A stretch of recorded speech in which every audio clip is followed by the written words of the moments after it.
I'm going to go outside later today there. Little tree in the front there, the black cherry. It's getting new buds on it. The other ones froze off it the other day. It was just starting to blossom there and bloom. It, got a frost or whatever. That happens. Usually happens till about the middle of June. Not every night, but every now and then. Okay, there's never a dull moment of stuff to cover. So I got a World War III update for you, but I got a multifaceted thing going on here because it ties into the Jade Helm 15. It also ties into the banking and stuff like that. Turned on the news this morning right away. McDonald's are, they're telling people that okay, well, it's because people want to eat healthier.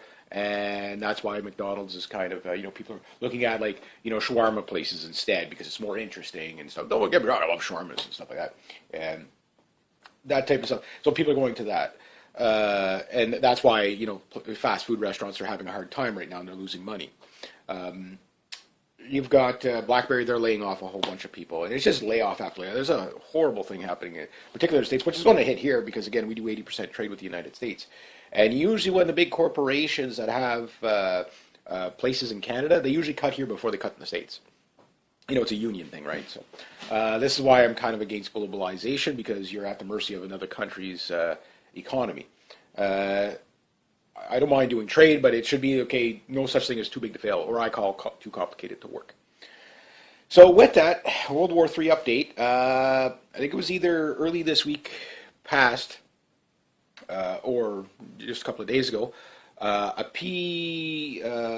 wasn't a P3 Orion, it was P8 Poseidon, which is a electronic warfare surveillance aircraft that the Americans have typically for Navy stuff. It's usually over the ocean and stuff like that. Detect submarines, detect ships, detect this, detect that. And it got told to leave Chinese airspace 8 times. Now, Chinese airspace is disputable, so that you got to keep that in mind. But it's what the Chinese consider their airspace. They basically held this P8 Poseidon 8 times. So that's definitely a provocative violation. We see all the buildup around China with the U.S. military and China. Obama's come out and say we got to contain China. And you see people people in that region of the world, they're getting nervous. Of course, they're because everywhere the United States lands, all they hear is, hey, wait a minute, they're getting ready for a war. Now you say, yeah, that's, again, fear-mongering, conspiracy theory, yeah. But then, who comes out of nowhere? Our favorite friend, the scumbag of the earth, George Soros. What does he talk about a couple of days ago?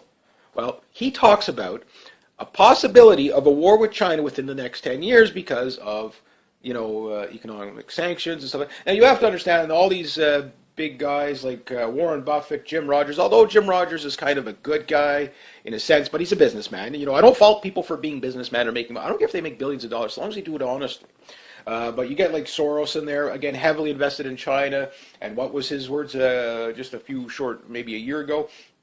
China must be the new economic driver for this century. Again, as soon as they invest in something, everybody else has to fail. And that's the problem I have. Is I don't care if somebody's successful. It's just when they can only be successful when they make others fail. That's when you have a problem. That's not healthy competition. That's just fascism. It's just evil because it's not needed. It's not needed. And the only reason why China is where it is because we gave them NAFTA. NAFTA gave them everything they wanted. They would in 1990. China was basically still living in the 1950s quality, maybe 1960s quality of life. Okay, they were still in the Stone Age pretty much. Very heavily under the communist regime. Now the communist regime is still there. The way I understand it, what China does is every 18 years they give the power to somebody else, but the Chinese Communist Party is always truly in control. So they'll say, well, we're going to let you try democracy. We're going to let you try capitalism. We're going to let you try this. We're going to let you try that. But at the end of the day, the reins are still held by, the Communist Party. And pretty much every factory is owned by the Communist Party, right? Sure, there's tycoons out there, but they're all in compliance. It's But the thing is that all we did is undercut our labor here to send, to over there, so we can't compete with their wages. Now, wages and stuff are going up in China. Their quality of life is better now. In 1991, once the NAFTA came in, it started to slowly, send our manufacturing to China. Which used to, when I was a kid, everything was either made in Japan or Taiwan, and Japan and Taiwan got too expensive to produce things because they were getting too wealthy. And then, of course, when did Japan take its big hit? Well, right in the 90s. Coincidence? When did China start to rise to power? From the 90s, and the Chinese, they think long term, So what the Chinese were supposed to be was just slave labor for the West. It was supposed to be, okay, we're just going to send out, because emissions and stuff like that. What we'll do is we'll say here in the North America or in Europe that we got the best emission standards in the world and we got a clean environment, low environmental footprint, but yet we're going to put all our dirty polluting stuff over there and not regulate it whatsoever. But we're all in the same blueberry, right?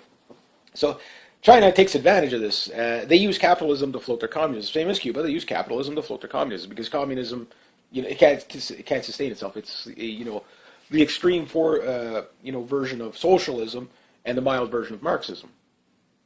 But usually they all kind of go hand in hand. So what ends up happening is China says, okay, hey, we got money flowing to us. Let's do something with it. And the U.S. said, okay, well, we're going to dump debt there. Like I said, the U.S. economy is based on two things: death. It's a death-based economy, debt and bombs. They either send debt to your country, which you buy as treasuries or whatever, or bombs to your country if you refuse the treasury. So it's kind of like, we'll make you an offer you can't refuse, forget about it, And it's like the dollar thing. The dollar thing is all wrong. It's just all wrong. If you don't take a dollar, I'll stab you in the frickin' eye. Christopher Walken. I don't know if that's a good Christopher Walken, but yeah. Anyway, more cowbell. There we go. Anyway, I digress. So, so with China, what they do is they say, okay, we'll take your debt. We'll take your debt. But they're like, okay, well, if we keep taking on their debt, and all these U.S. treasuries go here, they go there, and we see that, the Chinese, one thing I will give them huge credit for is even when they were kind of a more impoverished country, in some areas of China is dirt poor, but still, the people they value education. They value education. Doesn't matter if they're living in a frickin' rice hut or they're living in a one of those giant skyscrapers. Education. That's it. Doesn't matter what level you're at, and this goes back thousands and thousands of years. They literacy is something that the Chinese have always kind of valued. That type of thing. Maybe not every one of them, but you get the idea. As a culturally societal norm, education, and they learned math. They learned that 2 plus 2 just doesn't equal 5. Hence, getting back to the treasuries, what has China done? Well, they got $4 trillion worth of U.S. debt sitting on their books. Okay? Now, don't get me wrong. The Chinese cook the books, too. They all do, right? The only country that's probably more corrupt than the U.S. is China, and maybe Russia. I'd probably put Russia at the top in corruption, like government speaking, and then probably China somewhere in the middle, and then, of course, there's no regulation in these countries, right? And then, of course, in the U.S., they just go around the regulations, through loopholes. So it's same boss, same shit, different pile, So anyway, with that, they look at all this debt and they say, okay, well, what happens if the U.S. collapses? We're going to be stuck holding the bag for, $4 trillion, and what are we going to do with it if it's, the paper won't even be worth burning? So they got smart and they said, we're going to build megacities, these gigantic megacities. So they build these gigantic megacities in China. Nobody lives in them. Because, again, you got that utopianism thing where here's what we're going to do. We're going to build these megacities, and then what we're going to do is when we feel the population's ready, we're going to let them, buy the real estate there. And it's just the real estate market there is just like kind of nuts, right? So they got all these cities that are starting to decay and crumble, but the idea is that, okay, if the U.S. loses whatever and collapses or just the dollar becomes so worthless, they have assets now. So they thought, okay, well, that's one thing they're doing, which is kind of, becoming quite... They got to let people move into them to keep the city working, right? But again, it's a problem with that communism thing. They'd have to invest in the road workers. They'd have to invest in, all these... They don't have those kind of taxation. They don't have that kind of... They wouldn't be able to sustain what they have.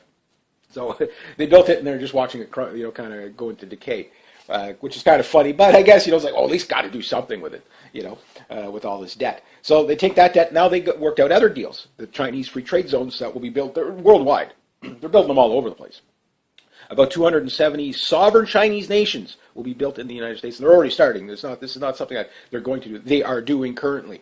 They're not going to call them economic free trade zones. They're not going to call them Chinese sovereign territories in the United States. Why? Because the people would freak out. What happens when your little Chinaman makes it over the wall? Right, on U.S. soil. He's halfway over the fence and gets, there he's hanging in the barbed wire. with U.S. Citizens watching and and mortified, saying, and we can't do nothing for that poor guy because that's sovereign Chinese territory. And why is that sovereign Chinese territory? Because they will be paid back. Now, there's another way to not be paid back by the Chinese. Go to war with them. you see, it's kind of like there's always that trump card. It's like all you need is that little joker card to throw it every now and then. Hey, take our debt, take our debt. Hey, we're collapsing. Hey, they're collapsing. Let's collect. Trump card. We're going to war with you.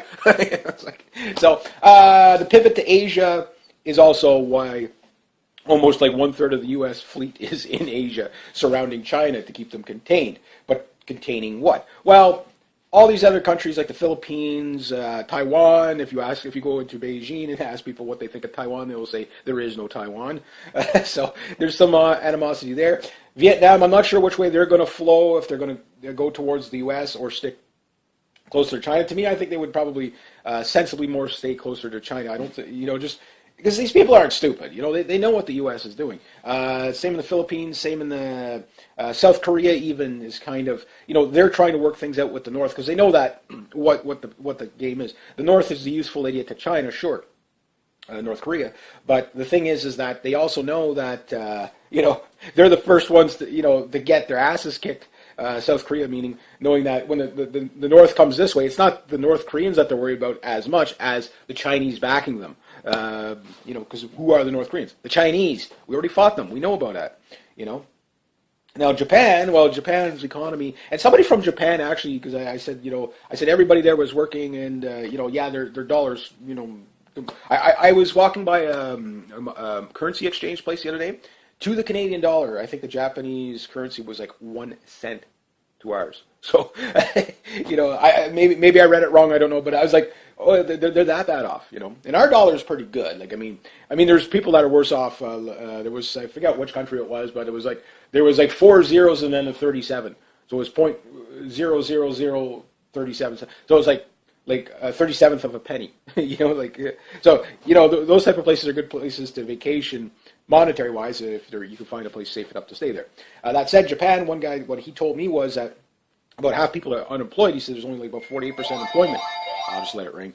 But he says the inflation is just crazy there. And the reason why Japan is doing so bad, well, number one, it's tough for an island nation no matter what. But if you can use parallels, you can use. I like to always use the Iceland, Japan kind of comparison. Iceland, in 2008, their economy took a hit. Okay, what did they do? They did the Iceland solution, which if we ever needed the Iceland solution, once I start talking about the major bank fraud, that was just, we need it now, not later when they start the war. Now, we need it now. Get these bankers in jail. Now their economy is slowly recovering. Yeah, they're a resource-based economy. I mean, they're only 30 some thousand people. But even at that, that's even harder because how do you create enough revenue to run a country with 30,000 people? Or 300,000, is it 30,000 or 300,000 people in Iceland? 300,000 people. That's like the population of Ottawa, give or take a bit. So a 250,000 people populated country that is now recovering, who's kind of sitting there going, I don't know if we really want to join on to that Eurozone thing. Now, Japan, they're still doing quantitative easing to infinity. And again, it's not helping the Japanese. And the Japanese has Shinzo Abe, who's basically, I wouldn't call him an imperialist. I would just call him nuts. But he is trying to, stoke up the imperialist Japanese World War II style kind of patriotism to go to war with the Chinese. I mean, you have Chinese and the Japanese sitting there saying, yeah, we could have a limited war. What? Like what? No. That's the excuse they're using to get into the war. They know they're not stupid. They know there's no such thing as a limited war.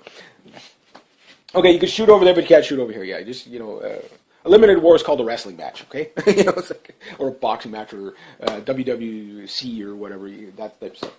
The insanity. So the point is like, yeah, let's just get a war going. Our economy if we kill off half the people in the war, we'll call a truce. We'll, people can start the economy again. That's how they think. It's how they think. Like, you'd think they were kidding until you hear them say it over and over and over again, and you realize, oh my God, they are crazy. But that said, will there be a war with China? Well, here's the thing. Okay, so George Soros, you have to understand, he's in the group that usually gets these things going. You know, Henry Kissinger, Rothschilds, Rockefellers. You've got what you call in South Africa there with the diamond trade, the big family there. But anyway, they're all, you know, Committee of 300, Committee of Rome or whatever, League of New American Century, all that gagglehead stuff. And all they do is they're neocons. They just want war everywhere. You know, and they make money off of it. Don't get me wrong. That's, you know, they're like the Rothschild grandmother said, if my sons didn't want war, there'd be no war. You know, so when your grandmother says that, I think that tells you everything. But with Soros coming out and saying, yeah, there's, you know, we're very highly likely to have a war with China in the next 10 years if we don't give them, because China, like they don't want a war. They know how devastating it's going to be. They don't want a war, and especially when they're on their way up. You know, we're rising to power. We don't need to, like, the Chinese were smart and said, okay, well, wherever America blows up bridges, we'll go build them. We'll stay out of the local politics and we'll just buy the resources. And that's what they've been doing. They've been doing it here in Canada. They've been doing it in the States. Every factory that pretty much closes in the States, the Chinese come in and buy. They're just waiting to, when the thing collapses, they've got all the resources when it kickstarts. Warren Buffett, you know, who's always saying, yeah, we need to tax the rich, but meanwhile, we're going to move everything, all my stuff offshore where it won't be taxed, and gets bailouts and grants from the government. Well, yeah, he's bought all the railroads. He's bought all the wheat fields. He's bought all this. He's bought all that. It's when everything collapses, it don't matter because whatever the new currency is, it don't matter. He's got the oil refineries. He's got the railroads. He's already got that. You just, you know, if you're going to tell me, okay, well, we now accept payment in this, it doesn't matter. You're still a tycoon. You know what I mean? You're still on the top. This is the whole illusion of money. Is that people believe it's worth something. So the denomination doesn't matter. You get $1 million. You want $1 million? Sure. It's 1 million pesos. I don't want it. It's like $5. You know. Okay, you want $1 million quid? Sure. Do you want $1 million? Yeah. You want £1 million? Definitely. You know what I mean? You know, do you want $1 million Argentinian dollars? No, it's not worth anything. You know what I mean? But the denomination is the same. So why is this currency worth more than that currency? Why is it, like a teacher said to me a long time ago, once you figure out why a loaf of bread is $10,000 or 10,000 pesos, you'll understand what's going on in the world. And that's the thing about inflation. And with the United States, like every country right now is kind of going deflation, whatever. Few are going inflation. A lot are going deflation. And one thing about deflation, and this is where the gold and silver guys kind of lose it, that you don't understand that at any given time, okay, the Federal Reserve, the Canadian Mint, they can take back money and get rid of it, meaning your dollar will go up. They can control the money. They can still do that. That is a trump card that, you know, if they wanted to do it. But remember, in 2009, we're just going to kill the dollar, meaning the U.S. dollar. They don't want to do that. They want it to collapse. So they get this crazy one world currency, which I don't think is going to fly anyway. So with that said, the Chinese have the game really well figured out to be able to basically fight a war without firing a shot. The Russians have also kind of looked at this and said, okay, well, we'll piggyback on the Chinese a little bit, but they don't have their, you know, if they got rid of vodka in Russia, I bet you their economy would pick up a lot better. But that said, Putin has brought corrupt as he is, has brought the from the Boris Yeltsin years to the 15 years later, Putin has basically done wonders for Russia. You still got to deal with all the corruption. So that said, with China, you got dynasty. They're still oligarchs in a sense, but they call it a dynasty. And they rule very, very, there in China. And this is still what they did this a few months ago. When they catch a banker that actually, hurts the bottom line and actually does fraud, they take him out and they shoot him. Yes, they do that. They don't say, okay, you're going to have this huge, massive trial. It's like, we can link enough to you. We're not going to draw this out for thousands of years. We're not going to find the company. We're going to shoot you. And they do that. They do that. They've done it a couple of months ago. They did it last year. They catch a banker. They do it with their politicians. They do it with everybody. If you screw the system, they're going to shoot you. I kind of like it. I do. Why? Because honesty is the best policy, or die. It's like, we're going to shoot you. What do you call it? What else is there? When you're looking at it like that, we get to the banks here. J.P. Morgan, I think it was Wells Fargo, forget the other two major banks. it's like, I'm surprised but not surprised. Anyway, huge billions and billions of dollars on the forex market of fraud between the exchange between the dollar and the euro. I don't understand it all, but all I know is they scam the system. So a lot of people, for them to win, who did they steal from? Well, what do they get as punishment? Fines. Nobody goes to jail. Fines. And this is what I'm saying. They need to throw these people are better to pay the piper now, because you find these people now, and when they find these people, who's going to pay for the fines? The customers are going to pay for the fines. Oh, I got some people coming back, so I'm going to go inside. So, with that said, you got all like Jamie Dimon and all those. Again, they're beyond the law. Now, the problem with that is quite simple. When people stop believing the law, bad things happen. That means, sure, he gets away with it now. He gets away with it probably later. But when people come around saying, where's my bleeping money, that's when there's going to be hell to pay. And that's the whole thing. That's what these elites, some of them figured out in Davos, some of them haven't figured it out yet. But then again, when you're that much of a psychopath, it's an Emperor Nero effect. You can't see your own demise, You can't see your own fall. And with that, psychopaths, again, they fail. Like they can't accept failure, they can't accept defeat, they can't accept, but they will accept a bailout from you. The problem is when people say no more bailouts. Period. Okay, yeah, you could steal our money out of our accounts with the bail-ins, but then we burn down the bank. You know what I mean? I'm not making any threats, but that's what people are going to do, and that's what people are starting to get ready to do. You can see it in Greece, you can see it in Spain, you can see it in Italy.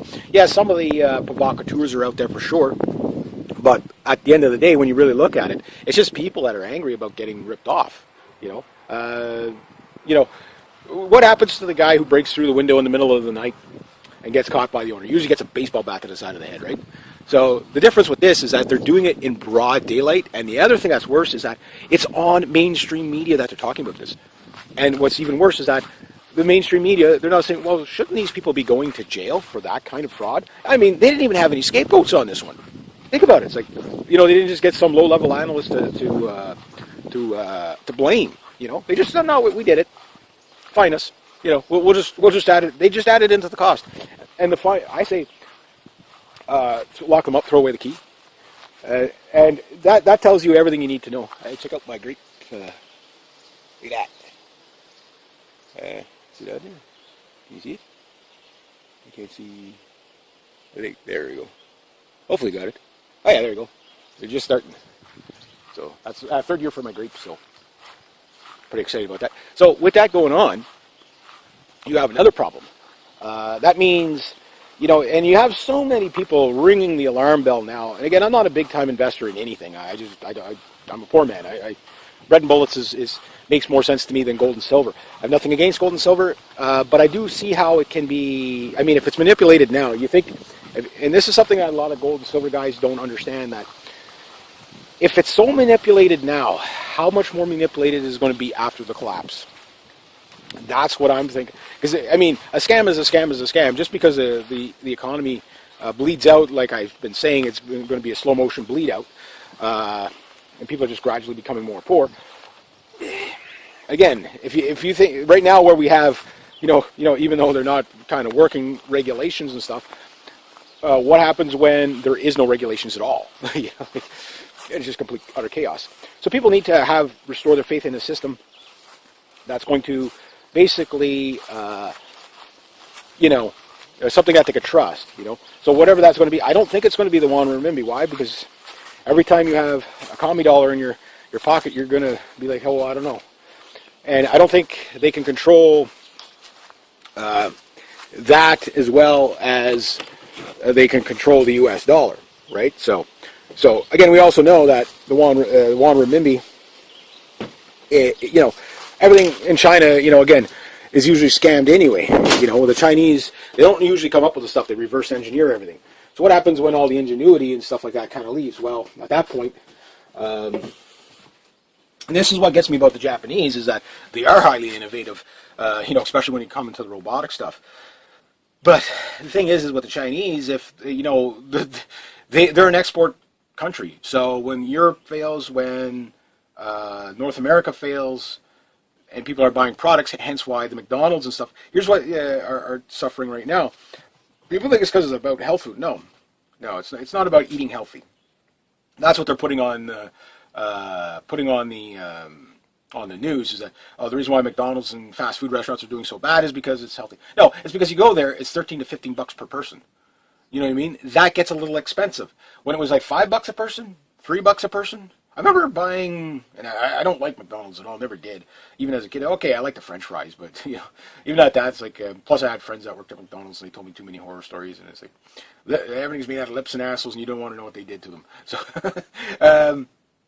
but anyway, yeah, it's like it was like $3.50 for a Big Mac, a fry, and a Coke, or whatever the soft drink was. And, okay, that wasn't too bad. But now think, okay, you got a family of 3 or 4. You're looking at $60, $80 just to feed them. How often are you going to do that? You're not going to do that every night of the week. $12, you might do it. You might do that. Yeah, and even for a single person, again, $12, $15 by the time you pay the taxes and everything, a meal. I mean, $12, $15 of groceries gets you a lot further. It's because people are becoming more poor. That's why these. Again, when you design a country to have a consumer-based economy, and then you flee the wealth over to, like, idiots. No, missy, you can't come in. Oh. Animals always interrupting my videos. What? You went in? Okay, well, come on. Well, if you're going to be nosy, well, come on. Come on in. Well, fine then. Let the mosquitoes in. All right. Oh, sorry. Cat's always nosy. What are you doing in there? How come I can't come in? Are you blogging again? Why do you blog so much?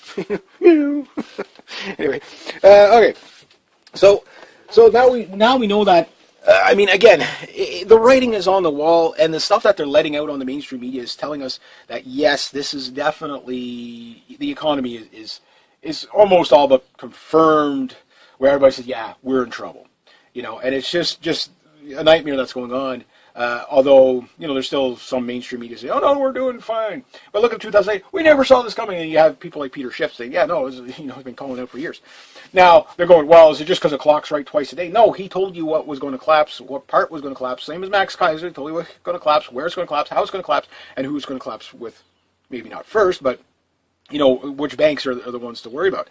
And, of course, they were right. Why? Because they just paid attention to what they were doing.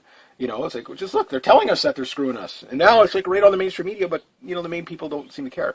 Now, there's another problem here. I remember Joe Skousen was talking about, a war between 2020 and 2023 between Russia, China, and he says a war could break out before then, but he says they really want to hold it off because the other sides aren't ready yet. So if that's the case, and Joe Skousen is correct, it means then they're all in on it. So what's the whole, at that point, what's the whole point? Like, if they were going to come out with a one world currency to benefit everybody, and a one world government and all this and stuff, all this great stuff, they would just come out and tell you, well, mind you, they do in subtle ways, like the United Nations, they want global control over everything. But the thing is they would do it and say, hey, look, we'll sell it to the people. Here's how we're going to sell it to the people. Everybody's going to have the same currency, okay? Everybody will have to pull their own weight, and everybody will be able to print XYZ amount of currency. Here's the whole thing. So if your country's a big producer, you can print more money. If your country is not a big producer, it can't print as much money. Now, the thing is the Eurozone was supposed to be, in my opinion, that was the trial for a one world currency. It failed. It's failing. Why? Because Greece and Spain don't produce what Germany and other places do. It's like, and then of course the socialism of the governments and stuff like that. But then again, if you have a one world currency, you're going to have central control over it. And every time we see central power go all into one area, everywhere else fails. One area does well because it only suits the needs of one area and not everybody else. And not only that, it's just not everybody has the same kind of thing. So you need competing currencies, you need borders, you need you need nationalism, you need that stuff. Problem is they're like, well, they're looking at it, again, it's the Agenda 21 stuff is basically green communism. It's the same stuff Latimer Lenin, okay, some followed Karl Marx, some followed Latimer Lenin, some followed, what was the other guy, one said, well, one was saying, okay, Marx was saying that there would be an a revolution, to get in their communist agenda from the people. Lenin said, okay, no, it was going to be an industrial revolution, and that would bring it in that way, like, from a worker's point of view. And if you look at the New Democrats here in Canada, which are not new, they've been around forever, but they're socialist communists, and they kind of go more with the Lenin kind of side of things. Now, mind you, they're still, a socialist communist. But once they get in power and they find out the socialism is failing, and the light communism light is failing, they go to communism Marxism, and then you get your Latimer Line types, and 20 million people starve to death or more. And we're also looking at another thing too, is that this, going to war with China again. China is not in the powers of the U.S. Their fighter aircrafts are a little older. Doesn't mean they're, they got lots of stuff. I've already done a thing on the Chinese military and what they have. And again, are they a 1 million man army or a 4 million man army? Because they've got conscripts and they have different security forces. They got guys that just crawl through the jungle all day, that are not really army, but they're kind of like rangers. So it's hard to say what they got. Plus the veterans, and the conscripts. It's really hard to say how big Chinese military is. But yeah, I understand that you have maybe almost a third of a quarter of the population of the world is at their disposal. They can find between the ages, I think, of 18 and 64 you can serve. So I think it's the same in North Korea. I think that's what it was. Don't quote me on it, but it was something like that. So they got lots of people to pick from if they need cannon fodder for a war. So that type of thing with their equipment, a lot of their stuff, yeah, it's older Soviet knockoff technology. It's not actual Soviet technology, a lot of it. It is older knockoff. But where they've really been putting their effort is into not so much fighters. Now, apparently they got a new aircraft carrier. It's an old Soviet aircraft carrier. Supposed to be unsinkable, but so was the Titanic. I don't buy into that. Anything that's, you can destroy anything. The Tiger tank of World War II was not supposed to be undestroyable. It nearly was. It was a damn good tank for its time. But, it had its shortcomings too. All tanks burn. Modern or, antique, it don't matter. But where they've been really putting their effort is in the Navy and Navy defense. Coastal defense with their Dongfang 41, Dongfang 31, Dongfang 21, Dongfang, all these kind of, they're basically like Scud launchers, very, very similar to an S-300 missile system. The missiles are basically designed to take out aircraft carriers and surface fleets. And that's where they're going to have a huge advantage, is that I don't think their warships are going to have the advantage, because number one, they don't have as many, and they're not as sophisticated as the U.S. warships, but they do have nuclear submarines that do have nukes that can, ICBMs that'll make it 12,000 miles. So there's nowhere they can't hit. And a lot of people get too hung up on, look, we're talking 1960s boomer sub. Okay, let's say the U.S., we spotted a sub through satellite, and we see it on the surface, and it's halfway to Hawaii. Okay, and they send out destroyers and P-3 Orions and battleships and all that. Okay, sure, you might catch up to the sub and destroy the sub, but can you do it before they launch everything? Oh, we can detect it. Yeah, you can detect it, but can you shoot it down? And let's say they fire 16 to 20 missiles, with 10 warheads, 3 to 10 warheads each. I mean, can you shoot all those down? So it doesn't really matter how old the technology is. It's kind of more of a chess game of, can you get it in time? Same with the Tupolev Bears that the Russians have. All training fighter aircraft can pretty much catch and shoot down these bombers, but can you catch the 6 to 12 missiles, cruise missiles that have 1,600 to 2,000 mile range? Can you catch those? No, you can't. So they launch. They don't even have to be over the target. And that's the whole point with the boomer subs, the bombers. They don't have to be over the target. They can be hundreds of miles away from the target and still be successful. So with the Chinese, they're also looking at it. Well, if we have all these, surface to surface and surface to air stuff, that's where, the U.S. will eventually destroy all their stuff. It'll get fired once. It'll never get to be reloaded. But the thing is because it'll get taken out before it gets reloaded. But however, how many ships do you lose? The U.S. would love to have the Iranians or the Chinese sink a U.S. aircraft carrier. Number one, they're going to have to decommission these things pretty soon because they're getting old. It's a lot cheaper to kill 8,000 guys or 5,000 guys on a thing and go to war. than it is to actually pay for the disposable with, basically just actually disposing of it, of the warships. So it's a lot easier to destroy them than it is, because then you can just sink it in their waters and that's their problem. Yeah. Oh yeah, we'll send a cleanup crew. Don't worry about it. Yeah. I mean, how many ships are still sitting on the bottom leaking oil from World War II? It's, from the Japan-Russo War. I mean, how many ships are still sitting on the bottom leaking oil there? Yeah, it never gets cleaned up. I mean, how many Vought Corsairs, are sitting at the bottom of the ocean when, the British basically pushed them overboard, the Americans pushed them overboard. Yeah, we got an aircraft carrier. Okay, we could fuel these suckers up, send them back to the States, have them dismantled and recycled, which will cost us this much, or we can push them over the side and let the jets land.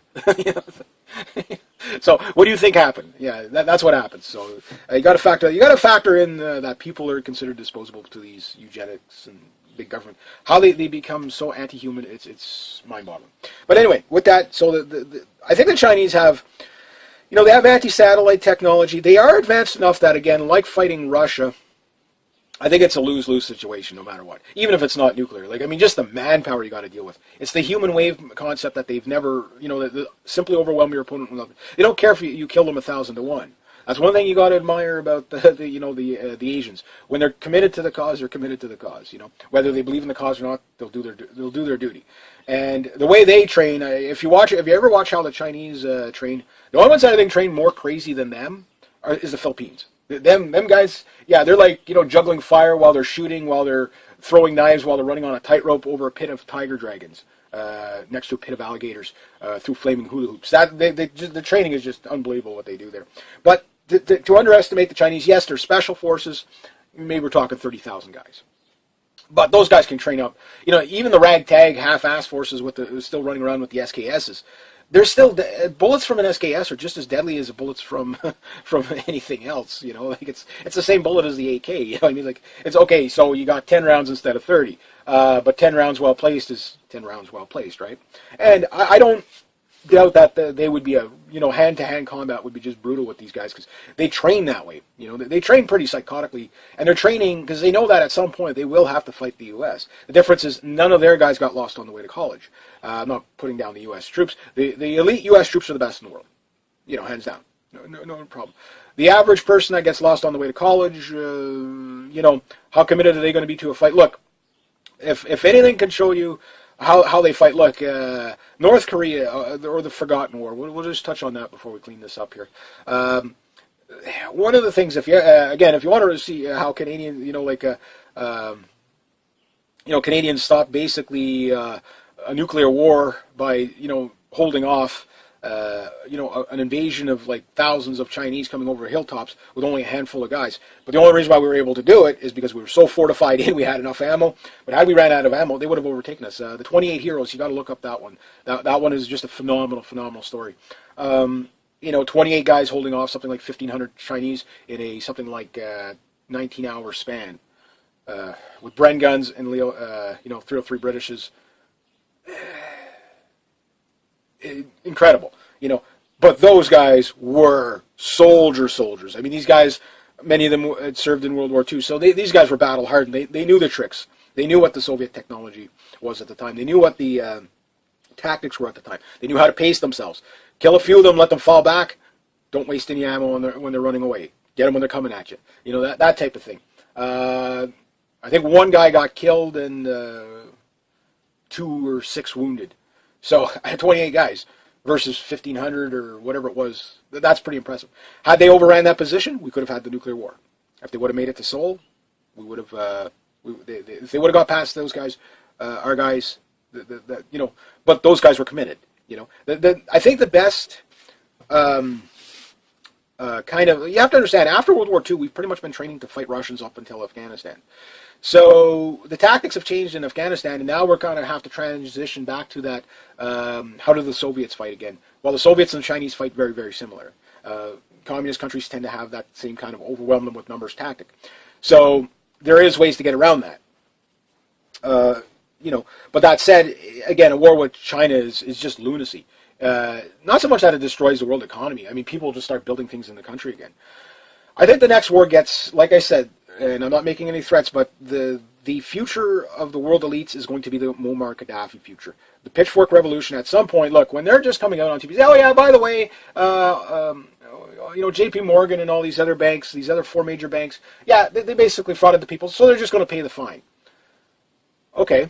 Again, like Gerald Celente says, people don't do anything until they hit something in the pocket. Just wait till they start doing this is leading to the next bail-in. And bail-ins, bailouts, this time a bail-in is going to be 10 times more noticeable because they're taking the cash directly out of your account. This is not something that they're talking about doing. It's already legal to do. They've already passed in all European countries pretty much, and Canada and the United States, you name the country, it is now legal for banks to just seize your money. They could just take your money to bail out the banks. Hence why you got all these banksters out there talking about, we need a cashless society, which is even further enslavement. At some point, when it all fails, okay, people are going to have to go back to cash anyway. The dollar denomination isn't really going to matter because it's like, well, what do you want to do barter and trade with? Well, I got some cash. Okay, well, I'll take cash. Because, you're not going to be able to, okay, well, we're going to bring in yuan renminbis here because that's a stable currency. No, you're going to use like in Ireland, people are pulling out their old Irish money, because there's not enough money in the economy to keep going. Maybe it's a little better now, but, so they're going through their sock drawers and they're just reverting back to the old cash. That's what we'll do. Okay, you got a $20 bill from 40 years ago. Okay, yeah, I'll take it. I'll take it apart. It's not as fancy as the new one, but I'll take it apart. That's what people are going to do. You got bread, you got bullets, or you got cash. Everything will be done in cash. In other words, underground society, which is better because that starves the government and it puts them in their place. Which I think AMTV, Christopher Green has it right. People need to take their money out of the bank, but it's impossible. Where do you put your money? You know what I mean? And that's the thing. Some places you walk in, it's like, everything's done by debit, right? Very few people are paying cash nowadays. And I mean, debit, I have nothing against that technology. Like, it's fine, sure, why not? But I don't like the idea of losing the right to choose. And I also don't like the idea that every time you use a debit card, okay, a lot of people may realize this, maybe not. Yeah, debit cards are convenient, but you pay every time you use it. That's why the banks want a cashless society. You want to keep your money in our bank, we're going to charge you. You want to take your money out of our bank, we're going to charge you. You want to buy something, we're going to charge you a fee each time. In other words, it's a tax. It becomes a tax. So for me, here's how I do my day. I go to the bank, I take my money out, and I budget for whatever I'm going to spend for the day, and I pay everything cash. Why? Unless it's a really, really big purchase, and it's like, okay, well, I don't want to be walking around with that much cash. But let's say you put like $80 in your pocket or $40 or whatever in your pocket. That'll do you for the day, whatever. Some people might be a couple of hundred, whatever. So you do that. You put that in your pocket. You go buy what you need to buy, and whatever you have left over, you have spare change, right? But say you're going to buy something a couple $100. Well, okay, then yeah, I like to use a debit card for that because I don't mind paying the extra $2 fee or whatever it is, or $5 fee on top of that, rather than risk losing the cash, right? Walking around with it. So that makes sense. So I know I'm going on a bit long here. I know that this sounds more like an economic thing, but you have to understand the economic part of it. Again, currency war, trade war, shooting war is the sequence. We have so many people giving us, the people that are in the know, guys like George Soros, when he says there might be a war with China, I would put money on it that there probably will be. Why? Because, and then people say, well, he's just being an alarmist. But this guy has his, he's paying for the protesters, not just him, but he's part of the problem at Ferguson. He's part of the problem in Baltimore. He's the one, like, basically supplying that communist party that's going around to these places. I'm not making that as figure of speech. I'm talking literal. There's a communist protesters that go around. There are communists of America or whatever they are that go to Ferguson. They go there, and these people, they were, Dabu7 was talking about them. That they were talking about doing this in every city. And again, just look at the Baltimore thing. Okay, they convicted the cops. Great, right? Because of racism in the system. Okay, so out of the 6 people, what about the 3 black officers? Did they get, why did you charge them if it's just about racism, right? So people are, the social justice warriors are AKA communist student types that just do everything based upon emotion. Yeah, they'll never see it. But the average person say, well, it's about racism, why is it? Okay, when that guy got strangled out, the black supervisor who was there, the female on top of that, so you couldn't get any more progressive than that. You got a black female police supervisor watching the guy get choked out. Oh, well, it's because she didn't want to be ridiculed. She's a supervisor. She can fire people. If you're a supervisor, you're not worried about what the people under you think about you. It's like, no, I got control over you. You don't step out of line. You know what I mean? So, and then we get this other guy. Okay, well, I'm not saying police brutality isn't there, but what I'm saying is, okay, what people aren't looking at is that, okay, yes, in the past 10 years, about 1,100 African Americans have been shot by police officers. Not all black people, not all white police officers. Maybe there might be a higher per capita, sure. But what about the 2,200 white people that got shot by police officers? You know what I mean? In the past 10 years. So, yes, okay, giving the per capita difference, 13% of the population versus 64% of the population, or whatever it is in the States, Caucasian versus whatever. But, like anything, is it really about racism or militarization of the police? It's about militarization of the police. So why are they doing this? Well, the reason why the mainstream media is pushing it is because people like George Soros and stuff like that are funding that. But what's the real bottom line? Well, the real bottom line is to get a national police strike, a stand down, or a dismissing of the police, kind of like how George Bush dismissed the Iraqi Republican Guard and told them to go home. Well, they're going to someday, don't be surprised if you hear this, say, all state police, all sheriffs, your services are no longer needed. Thank you very much. We now have a new domestic DHS, military police or whatever they're going to be to take your job. So that's coming. That's the whole thing. What they'd rather have is a nationwide police strike so that they can have all the officers staying down and say, oh, there's nobody policing the streets. Well, we got to bring in the UN. We got to bring in the, all these guys.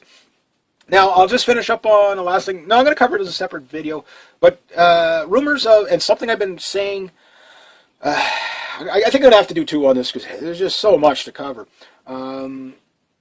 Yeah, maybe I'll do that video tomorrow. But also, East Ukraine, West Ukraine, something that I called. I said, watch for that. Well, the wall is being resurrected. It's now really a barbed wire fence. But you had Yatsenuk out there talking about it. I said this right from the day one. Again, not tuning my own horn. But there's another thing. Something I said, watch for Putin going around arming like Mexico and places like that. Well, apparently that Banditos biker Cossack, with the Cossacks, which have just made some news in Ukraine as well, that shootout might have been something else. That might be something what Jade Helm 15 is about, which I'm going to cover that in a separate video. What I get out of it is Putin is now talking about arming Mexican cartels. That rumor's been floating around for a while. How much truth in it, I don't know. But it makes sense. If you destabilize our borders, we'll destabilize your borders. And we already know that Putin is Russia, and Putin is the puppet there, is arming, Cuba and stuff like that. That's why the U.S.-Cuban relationships, it's a tactical move. The poor Cubans are not going to see what's going to hit them. Well, I think Raul's a lot smarter than what, he's probably just playing nice with the Americans, but they're never going to give up that power. They're going to stick with the Russians. They're going to stick with the Russians. So I don't know when you're going to see Topol M's in Cuba, but within 2 years anyway, guaranteed at this rate. So first we send in the Dragunovs and the AKs and the PKMs. Then we send in the T-72s and the BMP-2s. Then we send in the S-300s. Then we send in the Topol M's. Then we have massive buildup on the U.S. border. And when they do the same in Mexico, wow. That's going to be pretty scary. So anyway, I'm going to cover those in a separate video just because it's too big of a topic to cover now. So leave it at that. So if you like this kind of content, please consider making a donation to the channel. Thank you very much to everybody who has. Rate, subscribe, share, comment, like, be true to yourself, be true to others, always do the right thing, and have yourselves a great day. G'day, hi, and welcome. So I finally warmed up a bit, so I'm going to go outside later today there. Little tree in the front there, the black cherry. It's getting new buds on it. The other ones froze off it the other day. It was just starting to blossom there and bloom. It got a frost or whatever. That happens. Usually happens till about the middle of June. Not every night, but every now and then. Okay, there's never a dull moment of stuff to cover. So I got a WW3 update for you, but I got a multifaceted thing going on here because it ties into the Jade Helm 15. It also ties into the banking and stuff like that. Turned on the news this morning right away. McDonald's are, they're telling people that okay, well, it's because people want to eat healthier. And that's why McDonald's is kind of, people are looking at shawarma places instead because it's more interesting and stuff. Don't get me wrong, I love shawarmas and stuff like that. And that type of stuff. So people are going to that.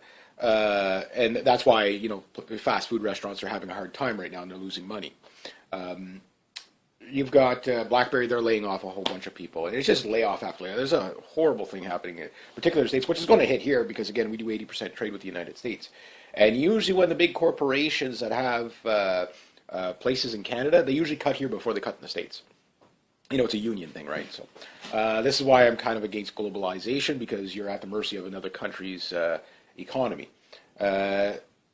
I don't mind doing trade, but it should be okay. No such thing as too big to fail, or I call too complicated to work. So with that, World War III update. I think it was either early this week past or just a couple of days ago. It wasn't a P3 Orion. It was P8 Poseidon, which is a electronic warfare surveillance aircraft that the Americans have usually typically for Navy stuff. It's usually over the ocean and stuff. Detect submarines, detect ships, detect this, detect that. And it got told to leave Chinese airspace 8 times. Now, Chinese airspace is disputable, so that you got to keep that in mind. But it's what the Chinese consider their airspace. They basically held this P8 Poseidon 8 times.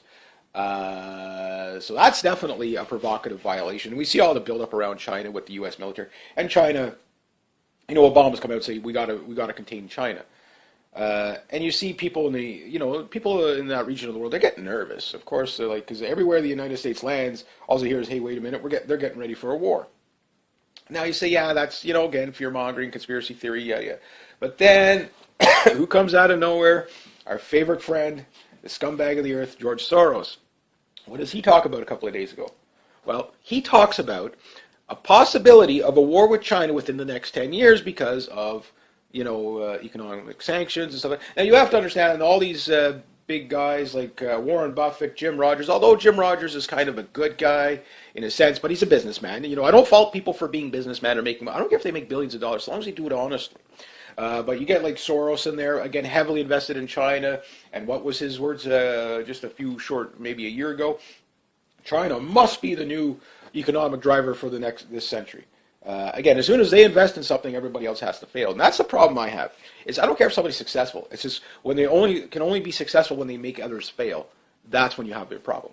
That's not healthy competition. That's just, fascism. It's just evil. Because it's not needed. It's not needed. And the only reason why China is where it is because we gave them NAFTA. NAFTA gave them everything they wanted. They would, in 1990, China was basically still living in the 1950s quality, maybe 1960s quality of life. Okay?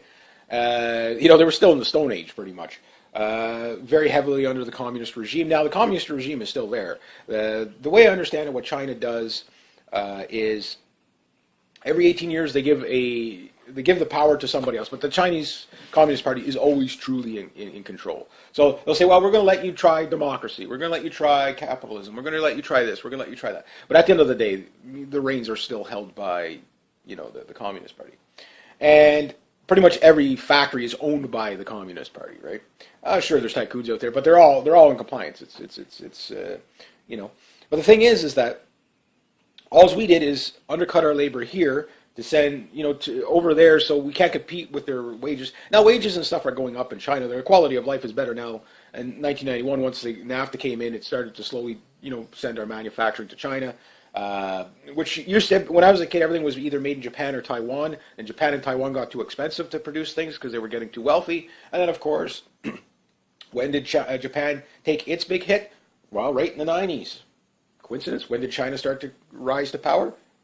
From the 90s, And the Chinese, they think long term, So what the Chinese were supposed to be was just slave labor for the West. It was supposed to be, okay, we're just going to send out, because emissions and stuff like that. What we'll do is we'll say here in the North America or in Europe that we got the best emission standards in the world and we got a clean environment, low environmental footprint, but yet we're going to put all our dirty polluting stuff over there and not regulate it whatsoever. But we're all in the same blueberry, right? So China takes advantage of this. They use capitalism to float their communism. Same as Cuba, they use capitalism to float their communism because communism, it can't sustain itself. It's the extreme version of socialism and the mild version of Marxism. But usually they all kind of go hand in hand.